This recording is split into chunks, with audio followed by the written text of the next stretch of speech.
హోషేయ గ్రంథము 6వ అధ్యాయము. మనము యెహోవా యొద్దకు మరలుదము రండి. ఆయన మనలను చీల్చివేసెను. ఆయనే మనలను స్వస్థపరచును. ఆయన మనలను కొట్టెను. ఆయనే మనలను బాగుచేయును. 2 దినములైన తరువాత ఆయన మనలను బ్రతికించును. మనము ఆయన సముఖమందు బ్రతుకున్నట్లు 3వ దినమున ఆయన మనలను స్థిరపరచును. యెహోవాను గూర్చిన జ్ఞానము సంపాదించుకొనుటకు ఆయనను అనుసరించుదము రండి. ఉదయము తప్పక వచ్చు రీతిని ఆయన ఉదయించును.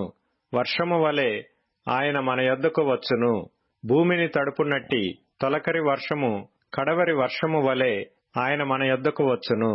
ఎఫ్రాయిము, నిన్ను నేనేమి చేతును? యూదా, నిన్ను నేనేమి చేతును? తెల్లవారగానే కనబడు మేఘము ఎగిరిపోవునట్లును, ప్రాతఃకాలమున పడు మంచు ఆరిపోవునట్లును మీ భక్తి నిలువకపోవును. కాబట్టి నేను చేసిన తీర్పులు వెలుగువలే ప్రకాశించునట్లు ప్రవక్తల చేత నేను వారిని కొట్టి బద్దలు చేసియున్నాను. నా నోటి మాటల చేత వారిని వధించియున్నాను. నేను బలిని కోరను గాని కనికరమునే కోరుచున్నాను.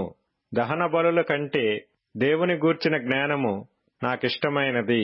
ఆదాము నిబంధన మీరినట్లు వారు నా ఎడల విశ్వాసఘాతకులై నా నిబంధనను మీరియున్నారు.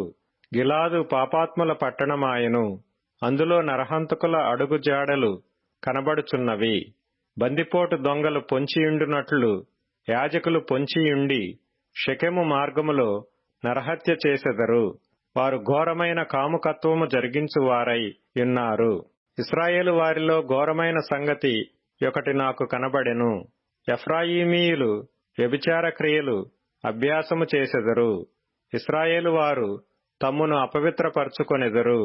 చెరలోనికి వెళ్లిన నా ప్రజలను నేను తిరిగి రప్పించినప్పుడు, ఓ యూదా, అతడు నీకు కోతకాలము నిర్ణయించును.